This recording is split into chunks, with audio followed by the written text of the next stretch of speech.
Enfim, vocês tanto pediram e eu, como sou bonzinho, atendi.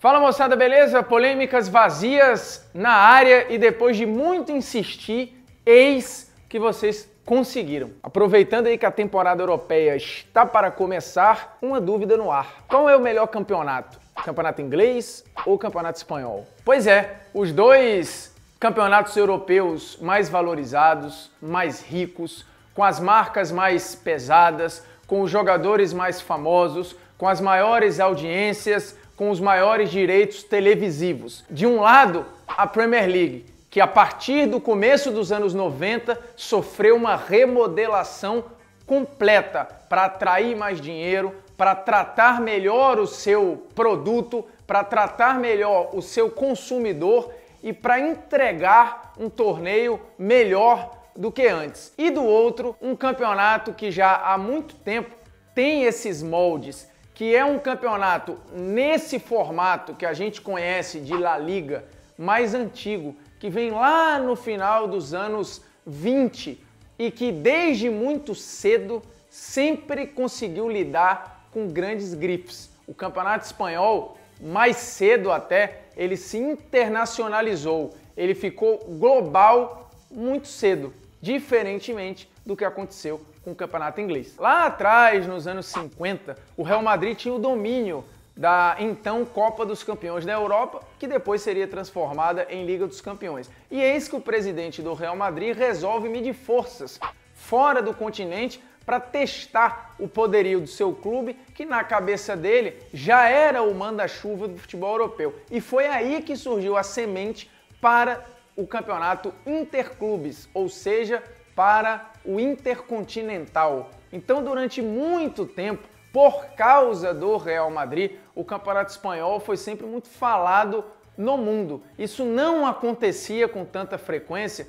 com o campeonato inglês. De fato, a era Premier League é determinante para que o campeonato inglês desse um salto de arrecadação, de média de público, de qualidade, de produto final. A Premier League transformou o campeonato inglês numa grife. Uma grife que muito mais cedo o campeonato espanhol já era. Só que lembrando aqui, tá? O futebol inglês, ele se profissionalizou muito antes que o futebol espanhol. A FA, a Football Association, é a entidade futebolística mais antiga do mundo. Mas no molde liga, a Liga Espanhola, ela basicamente é do mesmo jeito desde 1929.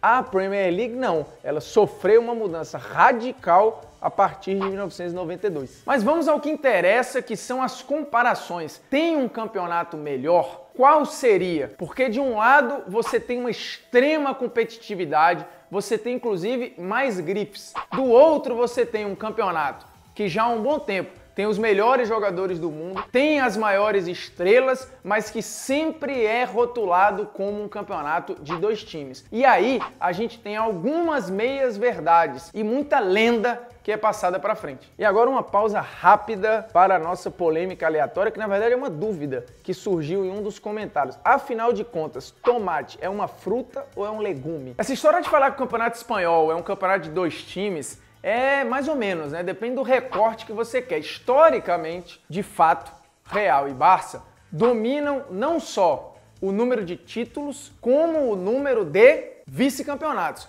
Portanto, normalmente você tem de fato ou um ou outro campeão. Mas daí a dizer que o campeonato é apenas de dois clubes seria ignorar o que a gente vê na parte final da tabela. Por quê? Porque se a gente pegar e acompanhar só de 92 para cá, ou seja, da era Premier League para cá, e fizer uma comparação, de lá para cá nós tivemos 6 campeões diferentes no campeonato inglês, incluindo aí o Leicester, que para muitos é um fenômeno que nunca mais vai se repetir. E do outro tivemos 5 campeões distintos no campeonato espanhol. Então, para aqueles que acham que o campeonato inglês é tão mais competitivo assim do que o campeonato espanhol, na prática, a diferença de campeões ela não é tão grande assim, né? A impressão que dá é que a gente teria um abismo e que não existe. Um outro ponto interessante é o seguinte, se a gente pegar as últimas 10 temporadas e for olhar para o G4, você sabe quantas equipes diferentes passearam pelo G4 do campeonato inglês nas últimas 10 temporadas? Foram só 7 equipes diferentes que estiveram ali no G4 da Premier League. E sabe quantas equipes estiveram no G4 do campeonato espanhol? 9 equipes. Portanto, o G4 da La Liga foi mais democrático até do que o G4 do campeonato inglês. E se a gente for esmiuçar esses campeões, a gente vai ver que há um domínio no campeonato espanhol e também um domínio no campeonato inglês. Quer ver? Olha na era Premier League os campeões diferentes que tivemos. O Manchester aparece muito na frente dos outros, com 13 títulos ingleses de 92, 93 para cá. Agora a gente vira e olha os campeões neste mesmo recorte, ou seja, de 92, 93 para cá, no Campeonato Espanhol. A gente vai ver ali, ó, Barcelona com 12 títulos, quase a mesma quantidade que o Manchester United. A diferença é que o Real tem 8 títulos, ou seja, proporcionalmente tá ali próximo, né? E aí depois você vem Atlético e Valência com 2 títulos e La Coruña com 1. Portanto, a Premier League também tem um domínio claro, que foi o domínio do Manchester United. Pode ser, óbvio,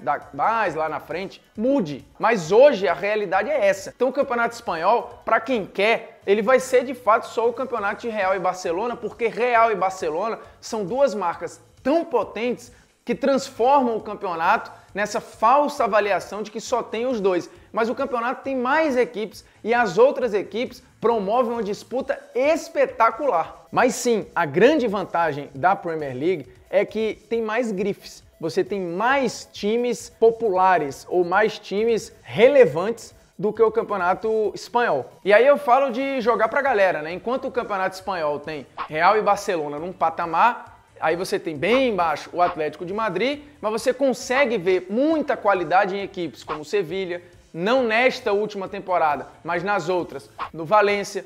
O Real Sociedad é uma equipe que sempre incomoda os gigantes. Celta de Vigo com trabalhos recentes excelentes. O Málaga, que teve um período de riqueza e também chegou a incomodar, inclusive fazendo muito bonito na Liga dos Campeões, sendo eliminado apenas nas quartas de final pelo Borussia Dortmund no apagar das luzes. Portanto, o Campeonato Espanhol tem ótimos trabalhos e tem ótimas equipes de segundo e terceiro escalões. Mas aí você precisa querer ver além de Real e Barcelona, porque de fato eles pegam quase todos os holofotes, como durante muito tempo pegaram quase todo o bolo de dinheiro, e aí é um ponto que a gente vai tratar já já. Mas voltando ao campeonato inglês, quando eu falo das grifes, você tem City, United, Chelsea, Liverpool e Arsenal. Só para falar desses 5, que de fato tem um tamanho ou tem uma relevância mundial, seja por dinheiro, seja por tradição, seja por bons jogadores, seja por títulos, diferente dos outros. E muito pertinho ali você ainda vai ter uma equipe do tamanho do Tottenham, por exemplo, que há 2 temporadas tem o melhor futebol, apesar de não ter o título. Só aí você tem um recorte de equipes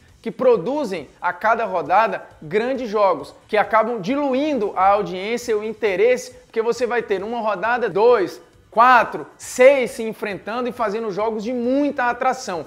Tirando que a gente tem várias partidas malucas na Premier League com placares loucos e com equipes de menor expressão incomodando e incomodando bem os grandes lá em cima. Mas, já disse aqui e repito, muito time médio e pequeno da Espanha também apronta no Campeonato Espanhol, não com a mesma frequência. E aí entra um ponto, muitas vezes o tropeço na Premier League é mais culpa até da vacilação do time grande do que acontece no Campeonato Espanhol. Vide o título do Leicester, que eu já falei aqui, seria improvável acontecer no Campeonato Espanhol. No confronto entre eles, por exemplo, se a gente pegar historicamente Liga dos Campeões, Liga Europa, Supercopa da Europa, os torneios europeus, você vai ter aí pelo menos quase o dobro de vitórias de equipes espanholas contra as equipes inglesas. E aí não se resume só a Real Madrid e Barcelona. Pode botar nessa conta aí times como Villarreal, times como o Atlético de Madrid, times como o Atlético de Bilbao, times como o Sevilha, que emplacaram aí sequência de campanhas excelentes na Liga Europa e não estão no primeiro escalão. Os últimos 14 troféus internacionais disputados por clubes europeus, os times espanhóis levaram 13 desses troféus. Só o Manchester entrou aí de gaiato na história ganhando a Liga Europa. Todos os outros foram para clubes espanhóis. E se a gente fizer um recorte desde a virada do milênio, ou seja, 2001 para cá, a coisa vai ser ainda mais assustadora. Foram 66 troféus internacionais. E aí eu tô contando, Mundial de Clubes, Liga Europa, Supercopa da Europa, Liga dos Campeões, enfim, os torneios internacionais que os clubes da UEFA disputam. Foram 66. Os clubes espanhóis ganharam 31 desses torneios e os ingleses ganharam 9. Isso acaba se refletindo no ranking da UEFA. Se a gente pegar os 10 melhores ranqueados atualmente, dos 10, 4 vão ser clubes espanhóis, isso sem contar que os 3 primeiros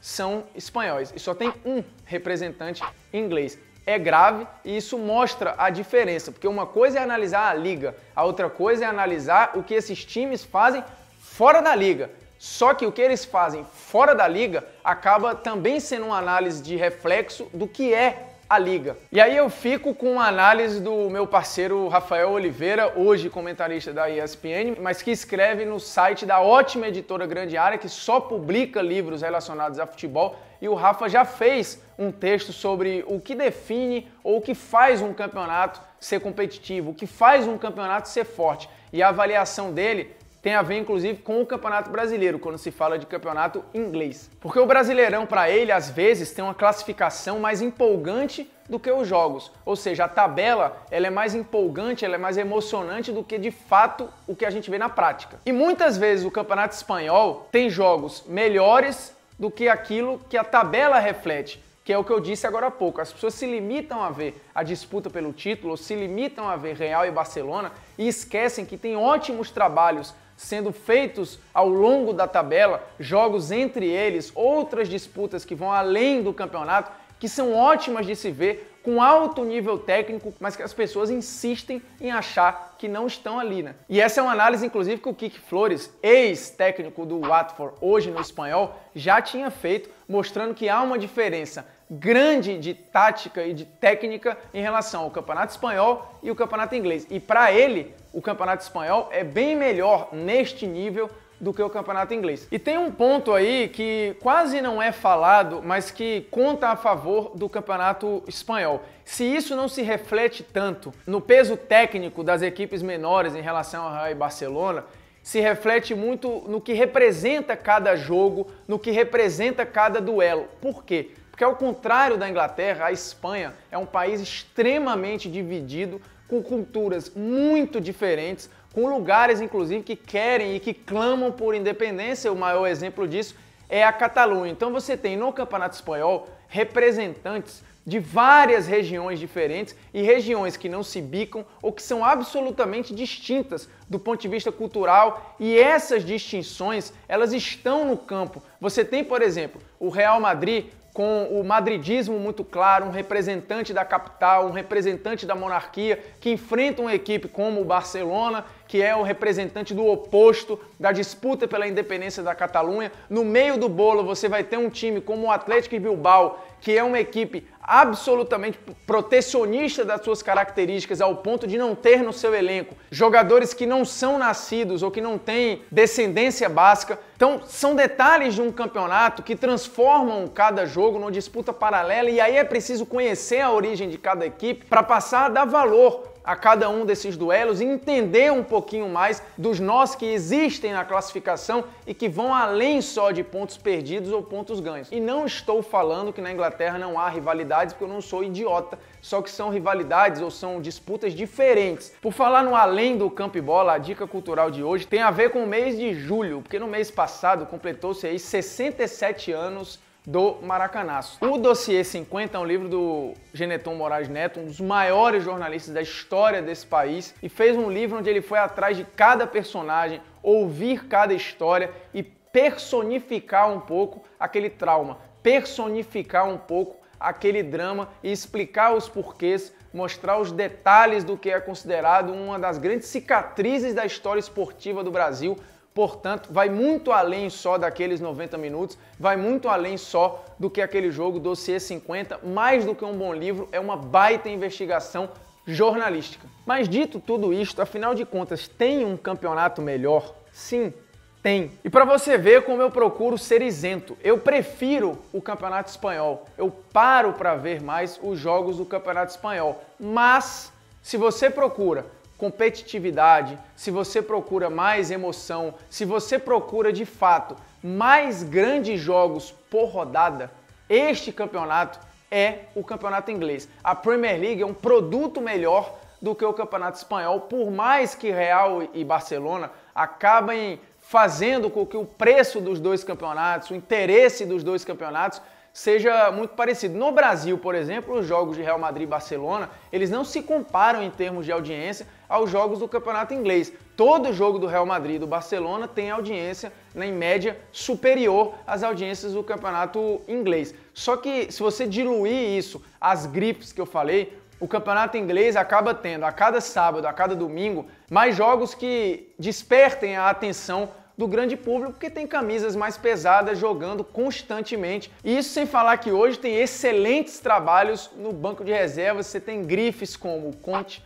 Guardiola, Mourinho, ótimos trabalhos como o do Maurício Pochettino. Então no banco de reservas você tem muita gente boa, muitos dos melhores treinadores do mundo estão no campeonato inglês, contando aí também com o Jürgen Klopp. Portanto, hoje, o campeonato inglês é um campeonato mais atrativo, melhor organizado, mais valorizado, melhor acabado do que o campeonato espanhol. Inclusive, essa diferença de organização, do trato com o produto, tem feito o campeonato espanhol correr atrás. Sim, porque desde maio de 2016, por exemplo, está prevista multa para as equipes que deixam aparecer buracos nas arquibancadas nas transmissões dos seus jogos. E isto é uma inspiração que vem da Inglaterra. A Premier League pertence aos clubes, apesar de ter um presidente, mas é um campeonato que trata muito bem o seu produto final a ponto de padronizar, por exemplo, o número das camisas. O modelo de negociação hoje da Premier League é exemplo para todo mundo. Um modelo que consegue contratos de TV que já passam há um bom tempo da casa dos bilhões de libras, porque, de fato, o campeonato inglês como um todo, hoje, é um campeonato melhor, mas com os argumentos que eu dei aqui, que também estão alguns desses no campeonato espanhol. O problema é tratar o campeonato espanhol como uma baba, o problema é tratar o campeonato espanhol apenas como um campeonato de dois times e achar que lá só tem Real e Barcelona e o resto não funciona. Não é verdade, e acho que isso ficou claro no vídeo. Como também não é verdade que tomate é um legume, tema do nosso Polêmica Aleatória. Fruta é o ovário amadurecido de uma planta. E lá ficam as sementes. O que é um tomate? Exatamente isso. Portanto, botanicamente falando, tomate é uma fruta. E aproveita aqui num outro ângulo, roda a vinheta aí, por gentileza. Pois é, esses dias a gente recebeu a triste notícia do falecimento do João Pedro, filho mais novo do Abel Braga. E aí eis que nas redes sociais aparecem as nossas grandes figuras que não deveriam opinar, né? A CBF, a pedido do Fluminense e com o aval da Ponte Preta, adiou o jogo que estaria marcado para o final de semana seguinte ao falecimento do João Pedro entre Ponte e Fluminense. O jogo foi adiado, remarcado para o dia 9 de agosto, e aí surgiram as figurinhas, os nossos queridos internautas, reclamando que por causa deste adiamento, o pessoal deveria reabrir o mercado do Cartola. Era um absurdo o Cartola não reabrir o seu mercado para que as pessoas pudessem refazer os seus times, porque o Cartola é importantíssimo para a existência humana. O Cartola, inclusive, é mais importante que o mercado reabra do que o Abel viva o seu luto, do que o Fluminense tenha respeito pelo seu treinador, que a Ponte Preta mostre solidariedade. Tudo isso é menos importante do que a porra de um jogo virtual que enlouqueceu as pessoas, chamado de Cartola, ao ponto de torcerem às vezes para rivais para pontuar bem no Cartola. O mundo tá doido, o mundo está maluco. Um abraço, curta, comente, dê like e volte sempre. E um abraço. Até semana que vem. Eu não prometo mais programa porque eu nunca cumpro, então você volta aí sexta que vem, 11 da manhã. Valeu, aviso pro seu pai, pro sua mãe, pro sua avó, o cachorro, o caralho.